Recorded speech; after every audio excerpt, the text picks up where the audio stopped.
Oh, it's chai rooibos with just a pip of honey. Hey, hello, dudes, dudettes, duders, and everyone in between. Let's get monologous. Among the terms you'll hear a lot on videography channels are consumer, professional, and that nebulous middle ground, prosumer. What exactly is prosumer gear? What is that mystical, magical X factor that bumps a camera up from meager, humble, all but useless consumer-grade designations to the mighty moniker of prosumer grade? And what features is that prosumer gear missing that keeps it from being considered full-blown pro gear? While there are no hard and fast rules, I wanted to talk a bit about where I draw my own arbitrary lines and what I mean when I say prosumer. Also, as the proud king of nothing, I rule with a jello fist and can't stress this enough. These are my opinions. I hope that you'll jump in with your opinions on the topic, but only if you want to. Before we get into that, though, let's talk history and etymology, both of which are way more interesting than my opinion. The term prosumer was coined in 1980 by futurist Alvin Toffler as a clumsy portmanteau of producer and consumer. Alvin was a pretty cool dude. Well, I don't know much about his private life, so I will say that he was a pretty cool thought dude. We won't get into his entire life's work in this video, but here are some quick bites to give you some idea of who he was. Let's start with a quote. "They're easy to nibble, the very appetizers of thought. The illiterate of the 21st century will not be those who cannot read and write, but those who cannot learn, unlearn, and relearn." See? Cool thought dude. Let's dive a little deeper. Cool thought dude Alvin had a wife, and she was a cool thought dudette. They were the ones who put forth the idea that man has lived in 3 states so far. First, a beast of burden working the field. Next, a cog in a giant machine, and finally, as a neuron in a network of information.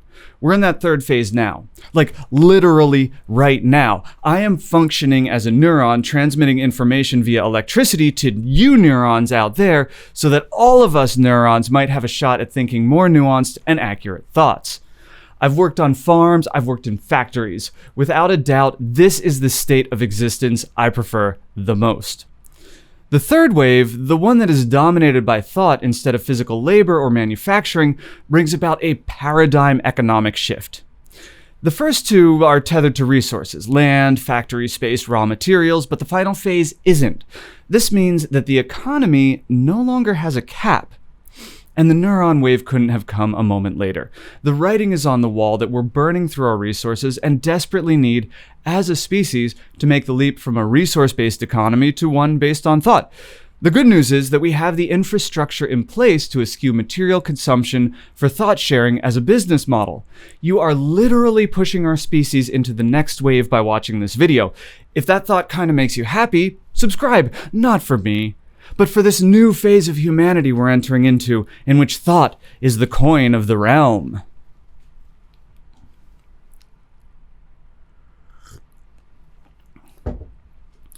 At the time, prosumer was a word to describe a demographic that he saw emerging.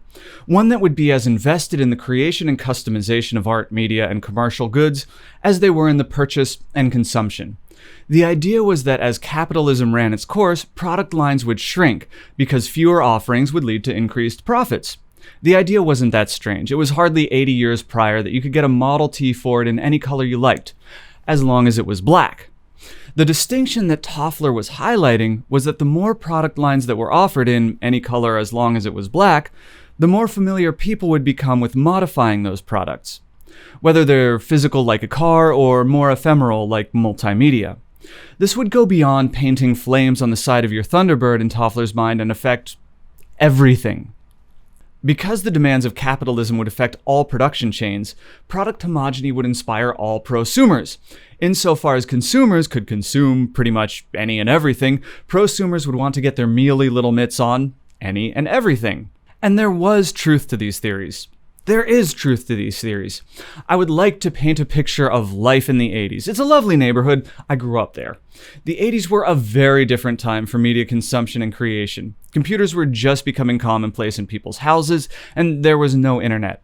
Video cameras simply did not exist for folks in our income bracket, and the humble telephone was still tethered to the humble wall with a humble cord. Naturally, you would inevitably get tangled in the phone cord talking to that boy you have a crush on, even though he'd just go on to break your heart. But even when he does, it's not that bad because you know a secret of his and you could blab it to the whole school if you wanted, but you won't. That sweater he wears, it's 100% acrylic. It was a different time. And the prosumer, that is the producer-consumer market, was just emerging. The earliest form of this that I remember being excited about were code sheets in computer magazines. They'd print the code in the back pages, line by line, that you could copy by hand into BASIC and program your own little asteroids clone or something similar. I'm not saying this to dazzle you with the implied calcification of my bones, but to establish some context. The means of production did not belong to the workers, and the concept of someone who regularly produced and consumed as a matter of course was marvelous enough that someone who described themselves as a futurist deemed this rare breed of humans worth classifying. Then came the 90s, and prosumerism, as Toffler predicted it, entered its chrysalis stage. As the internet became commonplace, the tools for creation proliferated in ways that were impossible when production was tethered to physical resources.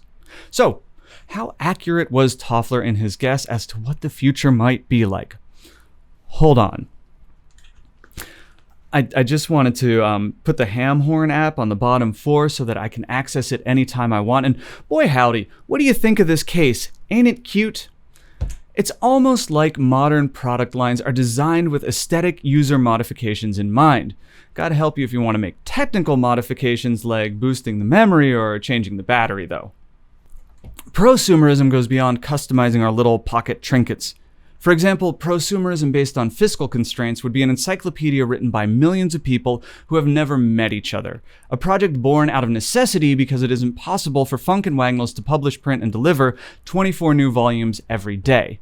If the prosumerism is based on homogeny instead of fiscal impossibility, you needn't look further than Disney, for a company that owns nearly every major commercial property, shoots all entries on essentially the same camera package, edits and color corrects on the same software, and distributes on their own custom-built platforms. There's a reason modern media feels so uniform. It's more efficient to produce it that way. The prosumer answer to that would be YouTube, a website where all content is user-generated, with the gear they have handy, and there are absolutely no QC checks. As profit-driven companies are forced to narrow their offerings in an effort to compete, the consumers will naturally fill in the niche gaps out of personal interest. At least that's what prosumer meant in the early days. Over time, this fanciful notion of consumers producing became increasingly common. As it did, the term prosumer evolved to mean something more like a professional consumer than a producer-consumer. But this professional consumer designation wasn't describing a middle ground between two classes of gear, it was describing a specific type of consumer. A prosumer was a hobbyist who purchased equipment far above their needs because they wanted to. Sure, you can drive to San Francisco in a VW, but why not do it in a Maserati if you've got the cash, baby? A prosumer at this point was someone who bought a $10,000 Hasselblad to take pictures of their pets, or was listening to live Oingo Boingo bootlegs with a diamond needle and $10,000 tube amps. Look, you do you, boo. Finally, the term evolved into its current and quaintly ironic meaning.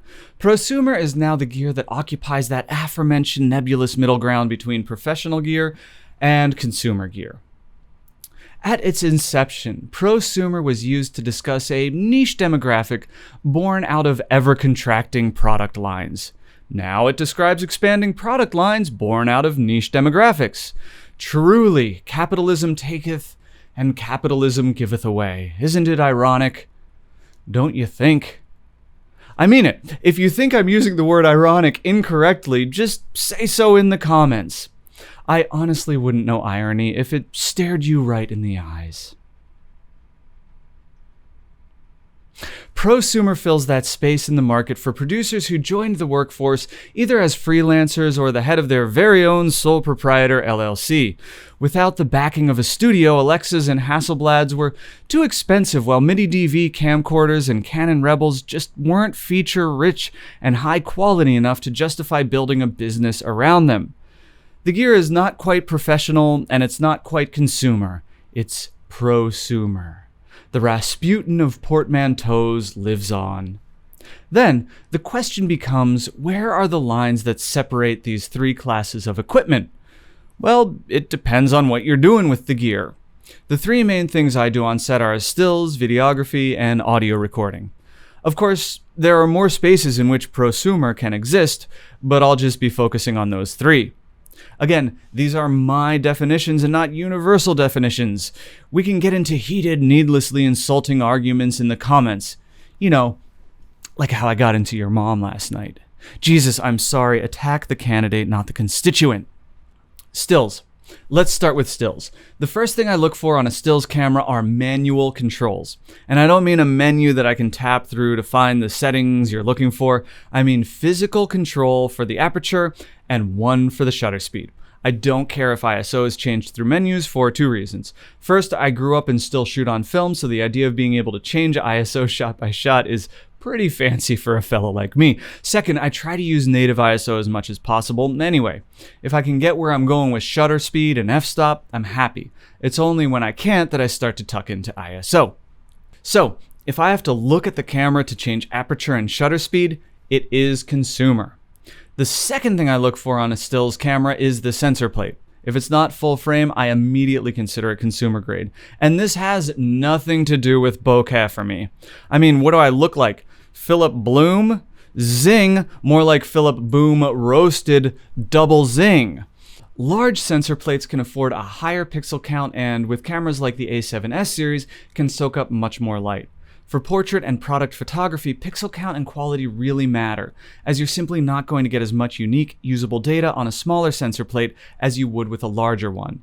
Cameras that I put square in the prosumer range are the Canon 5D and the Nikon D700. I don't include Sony Alpha series cameras as prosumer because when I stopped shooting on them several years ago, the color science just wasn't there. The cameras were impressive on paper, but they never truly delivered in a production environment.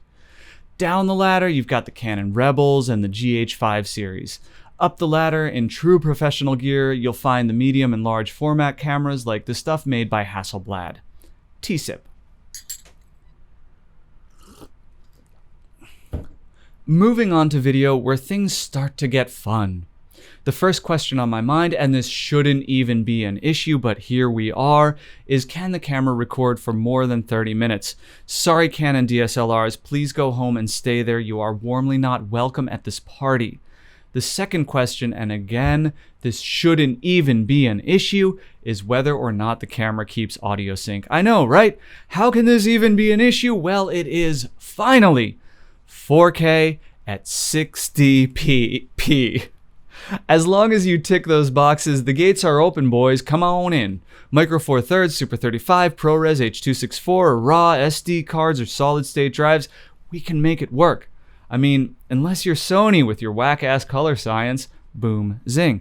So, what pushes a camera into professional range for me? It's simple. Global shutter.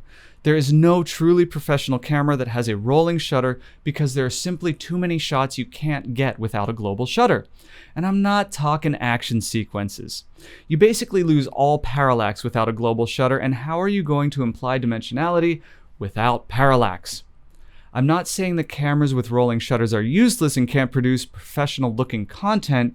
You can shoot talking head interviews and B-roll until the cows come home with a rolling shutter and earn a handsome keep doing so. But there's a clear quality ceiling that you'll never be able to cross with a rolling shutter. There are actually only two global shutter cameras I can think of whose status as proper professional cameras could be challenged. The Blackmagic Production 4K camera and that weird thing Bolex made for a week in July. Those were both interesting cameras, but I can't imagine anyone choosing those over an Alexa or a Red. Finally, audio. Surprise, I saved the least for last. If the device has XLR in, it's professional. If it doesn't, it's not. That's it. There's no mid-range offering, just different flavors. Yes, I'm aware that the noise floor on some zooms is higher than that on their Tascam counterparts. But if an audio dudette or duder showed up with an H4n instead of a DR60, I would not bat an eye.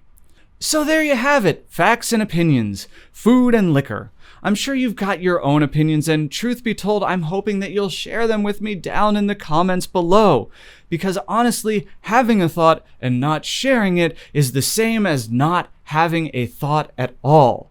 Now, to get to what you actually came here for, adding a piece of art to the ever less austerely decorated office wall. If you're curious what's going on, and quite frankly, there is a lot going on, head over to our Patreon for all kinds of dumb perks, including the video series, The Gallery, where I explain the art going up as it goes up. Everything is intentional, nothing is arbitrary, and today's edition is a doozy. Bye!